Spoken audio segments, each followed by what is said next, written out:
बोले श्री शंखेश्वर पार्श्वनाथ भगवान की जय। बोले श्री धर्मनाथ भगवान की जय। बोले श्री विमलनाथ भगवान की जय। बोले श्री महावीर स्वामी भगवान की जय। बोले श्री अनंत लब्धि निधान श्री गौतम स्वामी महाराज की जय। जीव विचार ग्रंथ और जिसके अंदर सबसे पहले 563 जीवों के भेद का वर्णन बताने में आया था, और वो जीवों का भेद बताने के बाद में इन 563 प्रकार के जीवों के ऊपर 5 प्रकार के द्वार की बात कल से हमने प्रारंभ की थी, जिसके अंदर एकेंद्रिय, बेइंद्रिय, तेइंद्रिय और चौलेंद्रिय और नरक के जीव, इतने जीवों के बारे में उनके शरीर की अवगाहना कितनी होती है उसके संबंध में कल हमने चर्चा विचारणा की थी। आज पुनः पंचेंद्रिय तिर्यंच जीवों के भेदों के बारे में हम विवेचना यहाँ से प्रारंभ करते हैं। 30वीं गाथा जीव विचार की पंचेंद्रिय तिर्यंच के शरीर की अवगाहना को बता रही है। जोयण सहस्रमाणा मच्छा उर्गाय गब्बया हुंती दणुह पुहुत्तम पक्षीसु भूयचारी गाउव पुहुत्तम। यानी कौन से जीव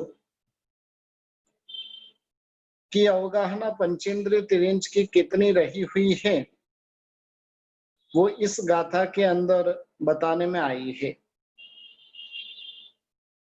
और पंचेंद्रिय तिर्यंच जो होते हैं वो 2 प्रकार के रहे हुए हैं, गर्भज और समूर्छिन। गर्भज जीव होते हैं माता के गर्भ में जगन्य से अंतर्मुरुद और उत्कृष्ट से 8 साल तक रहते हैं। कितना समय? जगन्य से अंतर्मुरुद और उत्कृष्ट से 8 साल तक माता के गर्भ में रहते हैं। अपर्याप्त अवस्था में उनके शरीर की अवगाहना जो है वो अंगुल के असंख्यात हुए भाग जितनी होती है। पर्याप्त अवस्था में जलचर जो मछली वगैरह जो होती है वो लवण समुद्र में 500 योजन प्रमाण, कालोदधि समुद्र में 700 योजन प्रमाण और स्वयं ब्रह्मांड समुद्र में 1000 योजन प्रमाण के होते हैं। सामान्य से 3 समुद्र में ही ये मछलियां और मगरमच्छ होते हैं। सर्व समुद्रों का जो जल किस प्रकार का होता है वो हमने कल देखा था। अब गर्भेज पंचेंद्रिय जीवों की जो अवगाहना के बारे में बातें कर रहे हैं, जो भी उत्कृष्ट अवगाहना रही हुई है वो 2.5 द्वीप के बाहर ही लगभग संभवित है।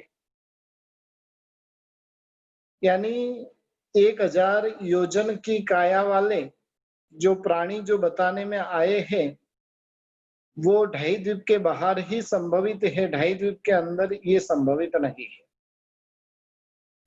महोरग नाम का जो प्राणी होता है जलचर, वो भी 2.5 द्वीप के बाहर होता है। वो स्थल में भी उत्पन्न होता है और जल में भी जा सकता है। इस प्रकार से विविध अवगाहना वाले होते हैं। 2 अंगुल से लेकर 9 अंगुल तक, 2 बेंत से 9 बेंत, 2 हाथ से 9 हाथ, 2 धनुष से 9 धनुष, 2 गांव से 9 गांव और 2 योजन से लेकर 9 योजन और यावत 1000 योजन तक के भी ये जलचर जीव रहते हैं। यानी अंगुल के असंख्यातवें भाग से लेकर 1000 योजन तक के ये पंचेंद्रिय तिर्यंच जीव होते हैं।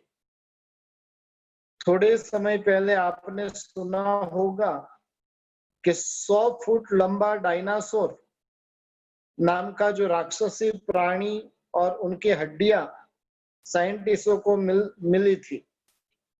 वजन के अंदर देखने जाए तो 50 टन जिनका वजन बताया जाता है, और उनके आयुष्य की संभावना वो करते कि 1 करोड़ वर्ष पूर्व के हो, ऐसी संभावना की जाती है। पूर्व जॉर्जिया के अंदर भी 10 लाख साल पुराना ऐसे हाथी का जो हड्डी आदि का समूह जो प्राप्त हुआ था, और वो भी 15 फीट लंबा और 2 टन जिसका वजन रहा हुआ था। यानी भरत क्षेत्र के अंदर भी, अपने भारत देश के अंदर भी देखने जाए तो उत्कृष्ट अवगाहना तो नहीं, लेकिन फिर भी इतने बड़े बड़े प्राणी भी यहाँ पर देखे जाते हैं। गर्भज जो भुज परिसर पर रहा हुआ है, उसके शरीर की अवगाहना जो है 2 से 9 गांव की अवगाहना होती है, यानी 2 गांव से लेकर 9 गांव तक की अवगाहना। गर्भज चतुष्पद भुज परिसर यानी कौन हुए? हाथों से चलने वाले। नेवला वगैरह जो है वो भुज परिसर पे है। छिपकली वगैरह, गिलहरी वगैरह, ये सब भुज परिसर पर रहे हुए हैं, और उनका ये प्रमाण बताने में आया है। चतुष्पद यानी गाय, भैंस, हाथी, घोड़ा वगैरह जो है तो उनकी 6 गांव की बताई है। कितनी हाइट होती है? 6 गांव प्रमाण। अब कल्पना करो कि कितने बड़े बड़े वो प्राणी रहेंगे। गर्भज खेचर जो होते हैं वो 2 से 9 धनुष्य की जिनकी अवगाहना बताने में आई है, यानी 2 धनुष्य से लेकर 9 धनुष्य तक। इस प्रकार से इन जीवों की अवगाहना बताने में आई। खैरा धनुह पुहुत्तम भुयगा उर्गाय जोयण पुहुत्तम गाउव पुहुत्तमित्ता समुच्छिमा चौपया भणिया। यानी समुच्छिम जो जीव है उनके शरीर की अवगाहना भी कितनी बड़ी होती है। तो कि समुच्छिम जलचर जो होता है वो 1000 योजनों की उसकी ऊंचाई हो सकती है। पूर्व परिसर की 2 से 9 योजन, भुज परिसर की 2 से 9 धनुष, और चतुष्पद की 2 से 9 चतुष्पद की 2 से 9 गांव, और खेचर की 2 से 9 धनुष प्रमाण की उसकी ऊंचाइयां होती। प्रायः करके ये सारे के सारे जीव जो होते वो 2.5 द्वीप के बाहर ही मिलते। थोड़े सालों पहले आपने सुना होगा कि एक मगरमच्छ मिला था, और वो मगरमच्छ कितना था? तो कि 85 फीट लंबा था। ये तो अभी की ही बात है। 85 फीट लंबा और 30 फीट जिसकी ऊंचाई थी, ऐसा मगरमच्छ तो थोड़े सालों पहले ही यहाँ पर आज की दुनिया के अंदर प्राप्त हुआ था। संघ्नि पंचेंद्रिय गर्भज त्रियंचों को स्वाभाविक से या तो निमित्त वगैरह के कारण सम्यक दर्शन प्रकट होता है, और तब वो पश्चाताप होता है। सोचते हैं जिस प्रकार से पार्श्वनाथ परमात्मा की आत्मा ने हाथी के भव के अंदर जब अरविंद महर्षि के द्वारा प्रतिबोध प्राप्त किया था, और उस प्रकार से इतनी विशाल सोचा था उन्होंने कि इतनी विशाल काया से जो थोड़ा सा भी मैं प्रमाद करूंगा तो अनेक जीवों की मरने की संभावना रहती है। उससे तो अच्छा है कि क्या करूं, मैं अचित्त ही आहार और पानी ग्रहण करूं। यानी पार्श्वनाथ भगवान की आत्मा ने पूर्व के हाथी के भव में इस प्रकार से संकल्प किया था। पशु भव में मिला हुआ शरीर जब छोड़ते हैं, और उस समय के अंदर जैना का पालन करना कितना मुश्किल हो जाता है। चंड कोशिया जो उसकी आत्मा प्रतिबोध होने के बाद में अपने देह का हलन चलन उसने पूर्ण रूप से बंद कर दिया। मुंह भी उसने बिल के अंदर डाल दिया, जमीन के अंदर अनशन कर कर वो इस प्रकार से रहा कि उसकी दृष्टि किसी के ऊपर नहीं गिरे। आज दिन तक तो जिनके ऊपर भी वो दृष्टि डालता था, और दृष्टि डालने के साथ में क्या होता था, तो कि उनके प्राण खत्म कर देता था। लेकिन अब उसके भीतर में पश्चाताप है। 15-15 दिन तक इस प्रकार से समाधिमय उसने जो सहन किया, और सहन करके वो 8वें देवलोक के अंदर गया। वो चंड कौशिक तो 15 दिन तक साधना में रहा, लेकिन परमात्मा महावीर देव भी चंड कौशिक के सामने ही 15 दिन तक कौशिक ध्यान में खड़े रहे। कहने का मतलब है कि कोई कोई पंचेंद्रिय तिर्यंच भी इस प्रकार के होते हैं कि जो अपनी आत्मा के कल्याण के मार्ग के ऊपर आगे बढ़ जाते। वर्तमान के अंदर भी कई हमें पंचेंद्रिय तिर्यंच ऐसे देखने को मिलते हैं कि जो कभी कभार उनको देखकर लगता है कि ये आत्मा निकट भवी है। आज से 2-3 साल पूर्व में मेरे पास में भी मैं बसवनगुड़ी पढ़ाने जब जाता था, और उस समय के अंदर देखा गया करीब 4-5 साल तक एक कुत्ता रोज 9:15 बजे का समय हो और आकर धार्मिक में बैठ जाना।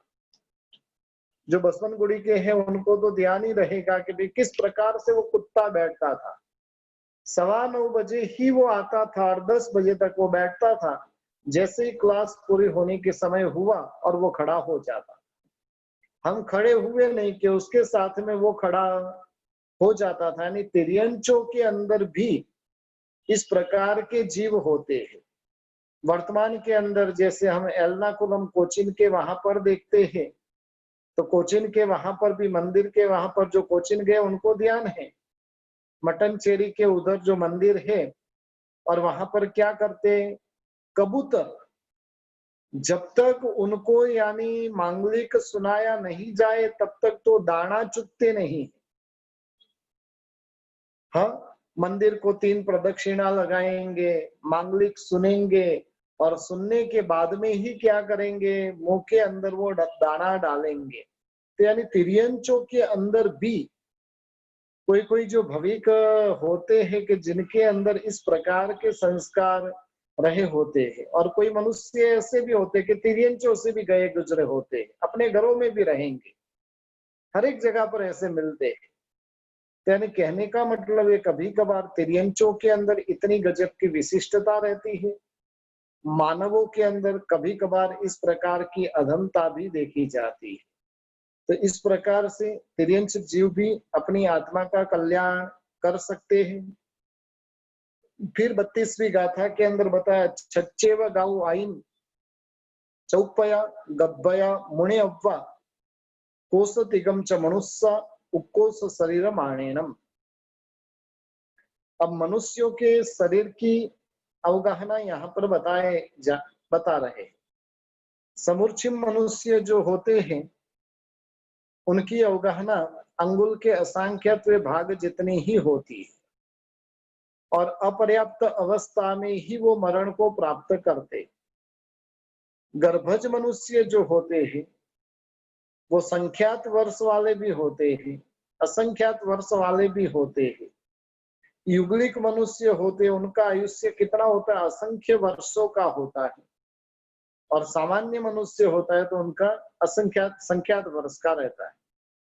यानी चौथे आरे में संख्यात वर्ष वाले जो मनुष्य हैं और उनकी उत्कृष्ट अवगाहना 500 धनुष प्रमाण होती है।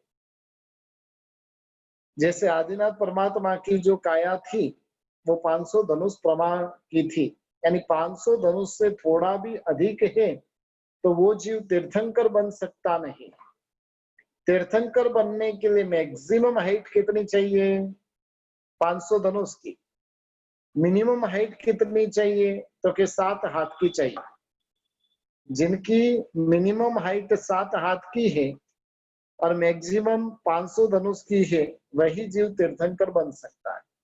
तो चौथे आरे के अंदर संख्यात वर्ष वाले मनुष्य जो होते हैं उनकी उत्कृष्ट अवगाहना जो होती है वो 500 धनुष की होती है।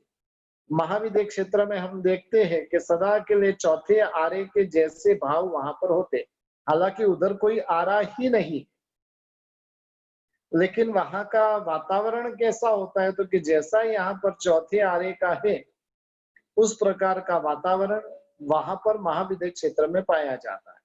और इसलिए वहां पर देखो जितने भी तीर्थंकर है वो सब तीर्थंकर देवों की अवगाहना कितनी है, 500 धनुष की रही हुई। तो इस प्रकार से चौथे आरे के प्राणी 500 धनुष प्रमाण होते। पांचवें आरा के अंदर 7 हाथ की काया होती है और छठे आरे के अंदर 2 हाथ की काया उत्कृष्ट से होती है। बराबर इस प्रकार से मनुष्यों की अवगाहना, और उसके अंदर भी असंख्यात वर्ष वाले जो युगलिक मनुष्य होते हैं, ये किनकी बताई, जो युगलिक नहीं है। युगलिक नहीं है वैसे जीवों की मैक्सिमम काया जो होती है वो 500 धनुष प्रमाण की होती है। युगलिकों की तो बहुत ज्यादा होती है, तो उनकी अभी बात यहाँ पर बता रहे। देवकुरु और उत्तर कुरु, और वहां के जो मनुष्य होते हैं उनकी अवगाहना 3 गांव जितनी होती है। कितनी, 3 गांव, यानी 9 किलोमीटर जितनी हाइट, लगभग 9 किलोमीटर जितनी हाइट मनुष्यों की देवकुरु और उत्तर कुरुक्षेत्र में रहती। या तो अपने भरत क्षेत्र में जब पहला आरा चलता है और उस समय के अंदर इतनी बड़ी हाइट उनकी होती है, और तिर्यंचों की 6 गांव की हाइट होती है। पंचेंद्रिय तिर्यंच जो रहे हुए देवकुरु उत्तर कुरु में, उनकी हाइट कितनी, तो कि 6 गांव की, मनुष्य से डबल तिर्यंच की। 3-3 दिन के अंतर में, देखिए भोजन भी कब करते, 3-3 दिन के अंतर में तुअर का जो दाना होता है उसके जितना वो आहार करता है। 256 उनकी पसलियां होती है। पूरी जिंदगी में एक ही युगल को जन्म देते हैं, 49 डेज तक उनका पालन पोषण करते हैं। प्रथम के 7 दिन वो अंगूठा चुसता है, बाकी के 7 दिन जो होते उसमें धीरे धीरे वो चलना सीखता है। पीछे के 7 दिन है उसमें कुछ बोलना सीखना है, बाकी के 7 दिनों के अंदर कुछ बोलते बोलते स्खलना पाता है, और आगे के 7 दिन के अंदर स्थिरता पूर्वक वो चलना सीख जाता है। और अंतिम 7 दिन के अंदर छठे नंबर के 7 दिन के अंदर वो समस्त कलाओं का जानकार बन जाता है, और 7वें नंबर के 7 दिन के अंदर यौवन अवस्था को प्राप्त हो जाता है। यानी कितने दिनों के अंदर, 49 डेज के अंदर तो वो एकदम युवान हो जाता है। यानी कहने का मतलब है वहां पर पहले आरे के अंदर माँ बाप संतान का अधिक पालन पोषण करते नहीं है, सिर्फ 49 डेज तक ही उनका ध्यान रखना होता है। वहां पर फिर अपने जैसा कोई व्यवहार होता नहीं, परिवार जैसी कोई व्यवस्था वहां पर रही हुई नहीं है। किसी भी प्रकार की ऐसी व्यवस्था होती नहीं, वो मात्र और मात्र हमें प्राप्त हुई है। उसमें भी कितने के जीव होते हैं वो सम्यक्त्व के योग्य होते हैं, कितने के जीव होते हैं वो पूर्व भव का सम्यक्त्व लेकर आए होते हैं, या तो नया सम्यक्त्व पाते हैं। युगलिक तिर्यंच पंचेंद्रिय जो है वो स्त्री क्षयिक संकेत लेकर आ सकती नहीं है। पुरुष फिर भी आ सकता है लेकिन स्त्री नहीं। नया सम्यक्त्व जो प्राप्त करते हैं वो उपसम भी हो सकता है और क्षयिक भी हो सकता है। ये जीव जो है अपने इच्छित जो भी वस्तु चाहिए वो सारी की सारी प्राप्ति कल्प वृक्ष के द्वारा करते हैं। पहला संगयन होता है, पहला संस्थान होता है। कसाई उनके बहुत ही मंद होते हैं, और मंद कसाई होने के कारण युगलिक मनुष्य मरकर नियमा देवलोक के अंदर ही जाता है। उसका देखिए विज्ञान कुछ सोचिए, युगलिक मनुष्य पूरी जिंदगी भर में थोड़ा सा भी धर्म नहीं करता है, नहीं नौकार का न है उनके पास में, नहीं करेमी बनते का क है, नहीं धर्म का ध है, कुछ भी उनके पास में नहीं है। लेकिन फिर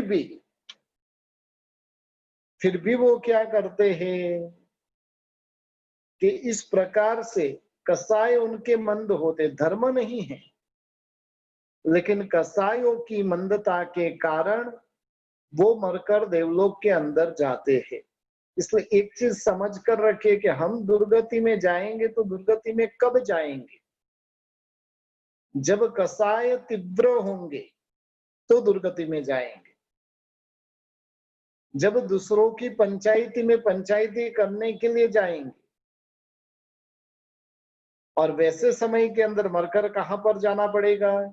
दुर्गति के अंदर जाना पड़ेगा। कसाई यदि मंद रहे तो कोई दिक्कत नहीं। यानी ऐसे ही युगलिक पूरे जिंदगी भर में कभी भी धर्म नहीं करते हैं और फिर भी वो मरकर देवलोक के अंदर ही जाते हैं। यानी वैर, जातीय वैर वाले जैसे सिंह वगैरह भी है तो उनका भी स्वभाव जो होता है रौद्र होता नहीं है, वो भी अहिंसक होते हैं। चतुष्पद और खेचर जो पक्षी होते वो वहां पर गर्भज होते, समुच्छिम होते नहीं है। अल्प कसाय वाले होने से मरकर वर्तमान आयुष्य प्रमाण यानी जितना आयुष्य यहाँ का रहा हुआ है उतना भुगत कर वो कहां पर जाते हैं तो के देवलोक में उत्पन्न होते हैं। मनुष्य के तिर्यंश दोनों भी अल्प आयुष्य वाले देव के अंदर वो उत्पन्न होते हैं। अल्प कसाय के कारण उनकी आसक्ति वगैरह भी इतनी तीव्र होती नहीं है। इस प्रकार से ये देवकुरु उत्तर कुरुक्षेत्र के मनुष्य के संबंध में, तिर्यंश के संबंध में बात बताई। अब जहां पर सदा के लिए दूसरे आर्य जैसे भाव चलते हैं, ऐसे हरिवर्ष और रम्य क्षेत्र जहां के युगलिक मनुष्य आदि के शरीर की अवगाहना यहाँ पर बता रहे हैं। पहले में अवगाहना कितनी बताई, किसी को ध्यान है? देवकुरु उत्तर कुरुक्षेत्र में मनुष्य की अवगाहना कितनी? जल्दी से जवाब दीजिए।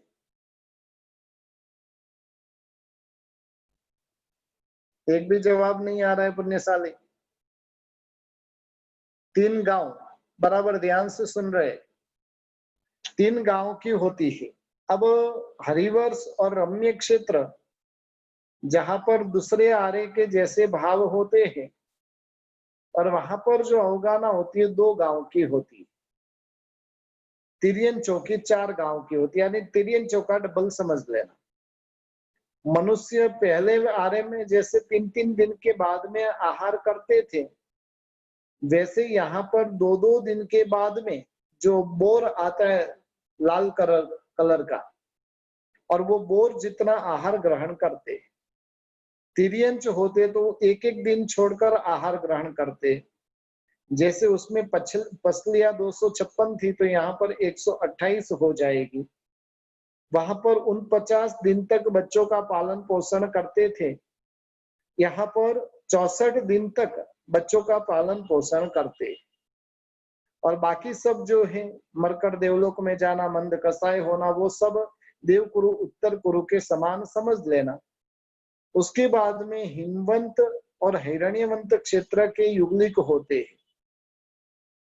जैसे देवकुरु और उत्तर कुरु के रहते हैं, उनका पहले आर्य के जैसे भाव वहां पर होते। हरिवर्ष और रम्यक के वहां पर दूसरे आर्य जैसे भाव होते। हिमवंत और हिरण्यवंत क्षेत्र के जो युगलिक मनुष्य होते उनके भाव तीसरे आर्य के मनुष्य जितने होते। जैसे पहले आर्य में 3 गांव की थी, दूसरे आर्य में 2 गांव हो गई, उसी प्रकार से तीसरे आर्य में अवगाहना 1 गांव की होती। तिर्यन चौकी 2 गांव की होती। 1 दिन के बाद में आहार ग्रहण करने की इच्छा होती है। जो आंवला जो अपना होता है वो आंवले जितना आहार ग्रहण करता है और उनको यानी 48 घंटे तक शांति हो जाती है। 1 दिन के अंतर में आहार ग्रहण करते वो। और तिर्यंच जो होते वो 24 कलाक रोज के लिए एक बार आहार ग्रहण करते, उनको 64 पसलियां होती, 79 डेज तक युगल का पालन पोषण करते। इस प्रकार से देवकुरु, उत्तर कुरु, हरिवर्ष और रम्यक, हिमवंत और हिरण्यवंत, या तो अपने यहाँ पर पहले, दूसरे और तीसरे आरे के मनुष्य की अवगाहना वगैरह क्या होती है उसका स्वरूप यहाँ पर बताया। साथ ही साथ अवसर्पिणी काल के जो 6 आरे होते हैं और 6 आरे का स्वरूप भी बहुत गजब का, अवगाहना की बात चली है तो साथ साथ में हम 6 आरे का प्रमाण भी ले लेते। पहले आरे में कितना होता है, दूसरे में कितना, तीसरे में कितना, किस प्रकार के भाव होते हैं, और वो भी बहुत गजब की बातें रही हुई। देवकुरु और उत्तर कुरु के अंदर सदा के लिए पहला सुसम सुसम नाम का ही आरा चलता है। हरिवर्ष और रम्य के अंदर सदा के लिए दूसरा आरा, हिमवंत और हिरण्यवंत के अंदर सदा के लिए तीसरा आरा चलता है। जबकि भरत क्षेत्र और ऐरावत क्षेत्र जहां पर समय घूमता रहता है, काल जो है वो परिवर्तित तो होता रहता है। अकर्म भूमि में कभी भी काल का परिवर्तन होता नहीं है, सदा के लिए एक जैसा ही होता है। जबकि कर्म भूमि के अंदर काल का परिवर्तन होता रहता है, और काल के परिवर्तन को शास्त्रकार भगवंतों ने 6 प्रकार के आरों के अंदर उसको समझाया है। प्रथम जो आरा होता है वो 4 कोड़ा कोड़ी सागरोपम का होता है।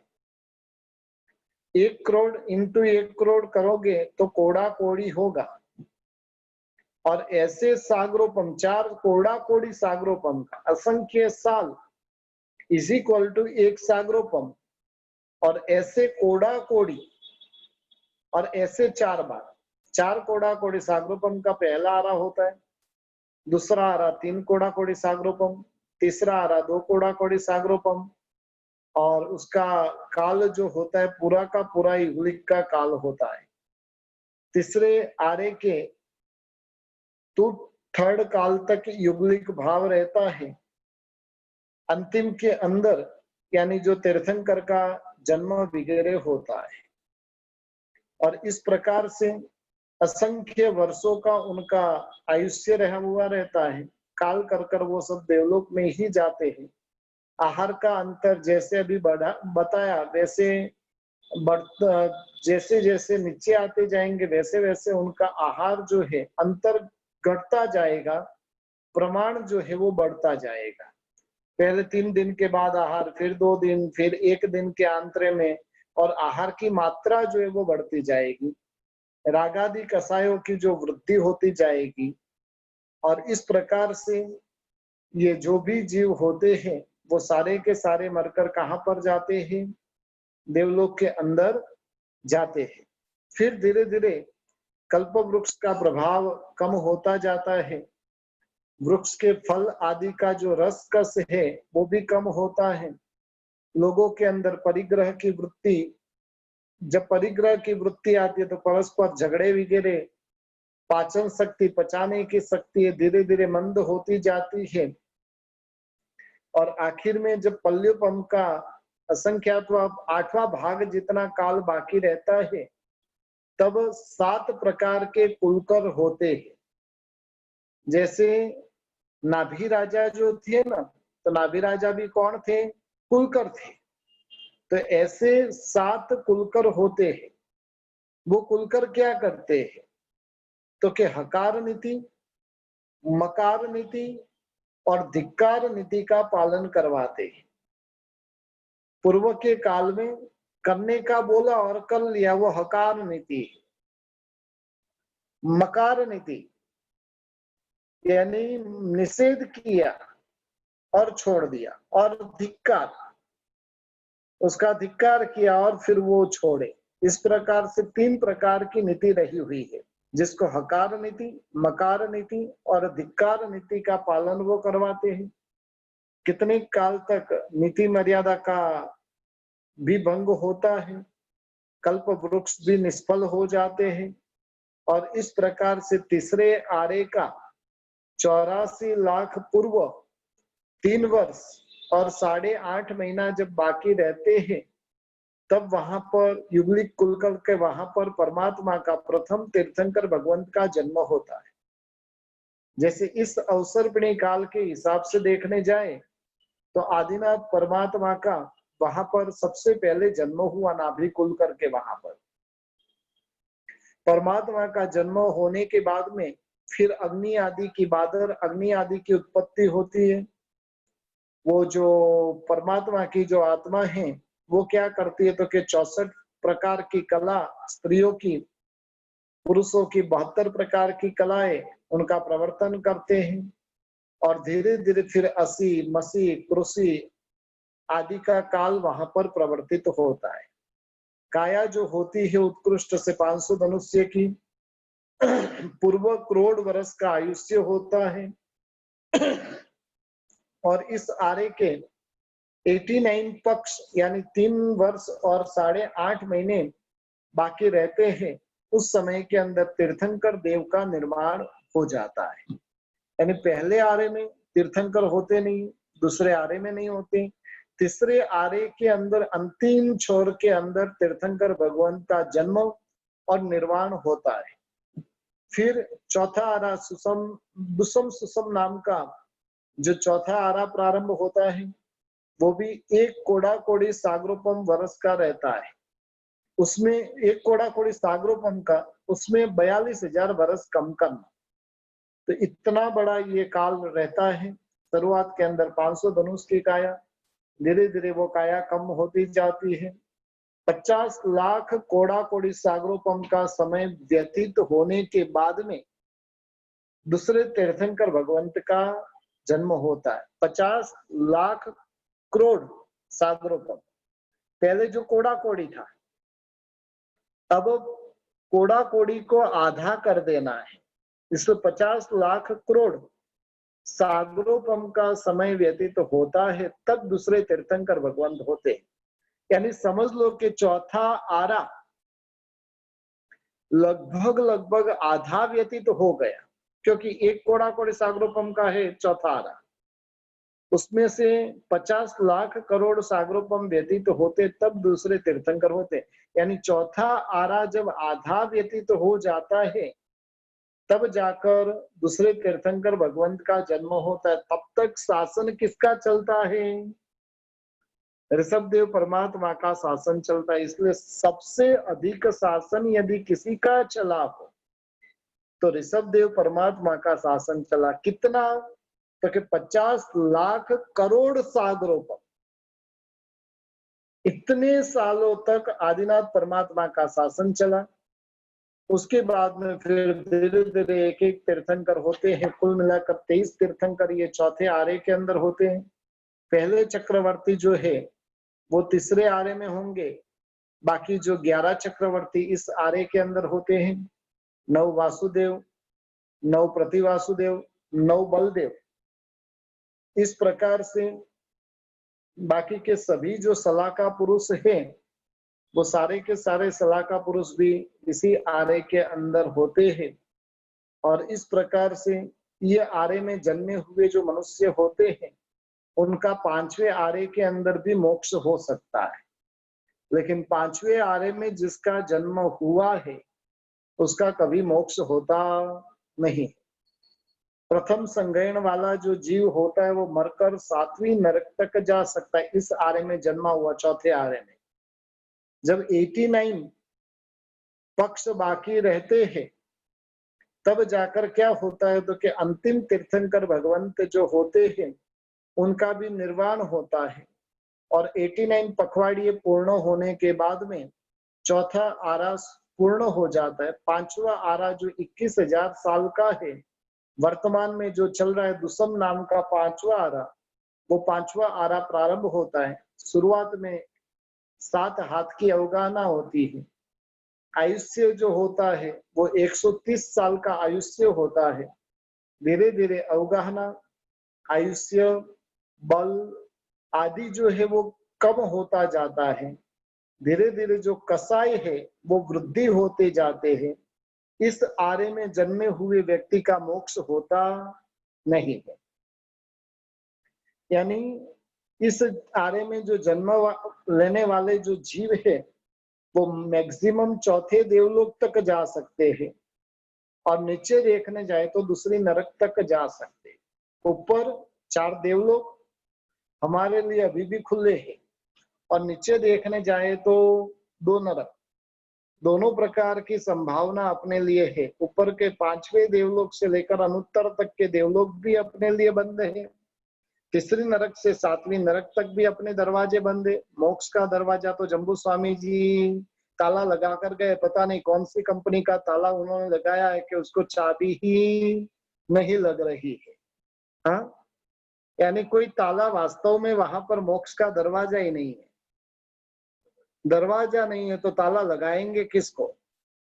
लेकिन ये व्यवहार से कहा जाता है कि भाई जम्बू जड़ गया ताला रे। जम्बू स्वामी ने वहां पर ताले लगा दिए। वास्तव में ताले वहां पर नहीं लगे हैं। वास्तव में ताले जो लगे वो अपने हृदय को लगे।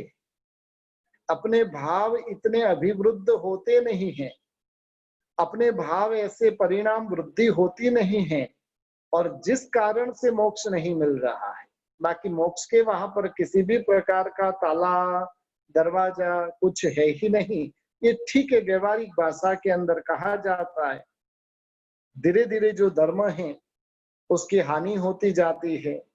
बीच बीच में कभी कभार कोई युग प्रधान पुरुष होते हैं तो उस समय के अंदर वापिस उसका प्रकाश कुछ बढ़ता जाता है। इस आरे के अंदर मत मतांतर बढ़ते ही जाएंगे।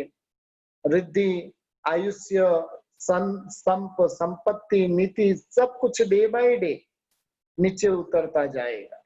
अपने बचपन के अंदर जो हमने ये सब कुछ देखा था और वर्तमान में देखे तो दोनों के बीच में कितना बड़ा अंतर आ चुका है। आपके बचपन में आपने देखा होगा संप कितना होता था, कितने, यानी परिवार के अंदर 200 मेंबर होते थे तो भी वो शांति से साथ में जीते थे। अब तो 3 मेंबर है, उसमें भी वो क्या करता है, अलग होने की बात करता है। क्योंकि डे बाय डे ये कम होता जा रहा है। और ये जब 21,000 का काल जब पूरा होगा तब 6ठा आरा प्रारंभ होगा, जिसका प्रमाण भी 21,000 साल का रहा हुआ है। उत्कृष्ट से 2 हाथ की काया है। आयुष्य जो है 20 वर्ष का आयुष्य उनका रहा हुआ है। तप में 6ठ उत्कृष्ट से तप कहा जाएगा, लेकिन वो 5वें आरे के अंत में पूरा हो जाएगा।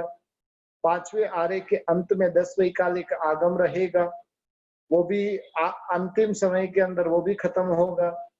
अंत में दुप्पसा सूरी नाम के युग प्रधान आचार्य भगवंत होंगे, जिनका भी यानी काल धर्म ये 5वें आरे के अंत में हो जाएगा। तो इस प्रकार से ये सब कुछ धर्म का अंत, सारी के सारी बातें ये कब होगी? 5वें आरे के अंत के अंदर सब कुछ खत्म हो जाएगा। जैसे ही आचार्य भगवंत देवलोक होंगे उसके साथ में चतुर्विध संघ का भी नाश हो जाएगा, धर्म का भी नाश हो जाएगा। मध्याह्न के अंदर विमल वाहन राजा, उनका सुधर्म नाम का जो मंत्री रहा हुआ है, उसकी भी मृत्यु हो जाएगी। शाम के समय में अग्नि का भी विच्छेद हो जाएगा, और फिर वहां पर अलग अलग प्रकार की जो वृष्टि होगी जल की, और जल की वृष्टि से इतनी भयंकरता वहां पर खड़ी होगी कि जिसके कारण लगभग जो जीव है उन वृष्टियों के अंदर ही मरकर खत्म हो जाएंगे। थोड़े बहुत जो मनुष्य होंगे वो गंगा और सिंधु नदी, 2 शाश्वती नदी है, उसके जो बिल है, गुफाएं हैं, उन गुफाओं के अंदर जो मनुष्य चले जाएंगे वो बच जाएंगे। बाकी जितने भी मनुष्य है, तिर्यंच है, सब कुछ खत्म हो जाएगा। गंगा नदी और सिंधु नदी का जो प्रवाह जो रहेगा वो उसका प्रमाण कितना रहेगा, तो कि गाड़ा जो होता है बैलगाड़ा, और उसके प्रमाण जितना वो प्रमाण वो गंगा और सिंधु नदी का रहेगा, यानी इतनी छोटी वो नदी हो जाएगी और बाकी सब कुछ खत्म हो जाएगा। शत्रुंजय गिरिराज जो है वो कितना रहेगा, तो कि 7 हाथ का रहेगा। कितना? 7 हाथ का। और गिरनार जो है वो कितना रहेगा, किसी को ध्यान है? शत्रुंजय गिरिराज तो फिर भी काफी लोगों को ध्यान है, गिरनार गिरिराज कितना रहेगा? जैसे शत्रुंजय शाश्वत है वैसे गिरनार भी शाश्वत है। और 100 धनुष प्रमाण का, कितना? 100 धनुष प्रमाण का गिरनार तीर्थ रहेगा। तो इस प्रकार से 6 आर्य का स्वरूप बताया, मनुष्यों की अवगाहना बताई और तिर्यंचों की अवगाहना बताई और अभी देवलोक की अवगाहना यहाँ पर बताई जा रही है। 33वीं गाथा रही हुई है। ईशानंत सुराणम रयणियो सप्त हुंति उच्चतम दुग दुग दुग चौगेविज उनुत्तरे इक्किक परिहाणी। अब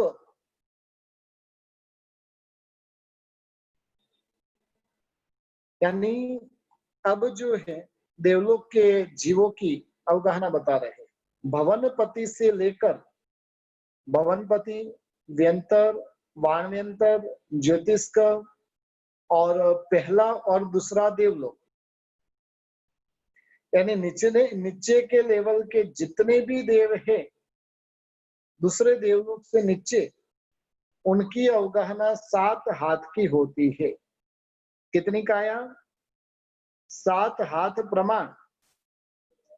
दूसरे देवलोक से नीचे जो है पाताल लोक में, मनुष्य लोक में और आखिर में तिरछा लोक में और देवलोक में दूसरे देवलोक तक, उनकी काया 7 हाथ की है। तीसरे देवलोक और चौथे देवलोक की काया 6 हाथ की होगी। 5वें छठे देवलोक की 5 हाथ की होगी। 7वें और 8वें की 4 हाथ की होगी। 9वें से 12वें देवलोक तक 3 हाथ की होगी। 9 ग्रैव्य की 2 हाथ की होगी और 5 अनुत्तर के अंदर 1 हाथ की अवगाहना होगी। यानी दूसरे देवलोक तक 7 हाथ है, फिर दो देवलोक कम करते जाओ और उसमें 1 हाथ कम करते जाओ। फिर 9वां 10वां 11वें 12वें के बीच में 1 हाथ कम करो। 9 ग्रैव्य के अंदर 2 हाथ और 5 अनुत्तर के बीच में 1 हाथ की अवगाहना रहती है। बराबर। संसारी जीवों को जो औदारिक और वैक्रिय शरीर जब रहता है, ये दोनों प्रकार का शरीर, यानी संसारी जीव जो अधिकतर जो जीव है मनुष्य और तिर्यंचों को, उनको औदारिक शरीर होता है और देव और नरक के जीवों को वैक्रिय शरीर होता है।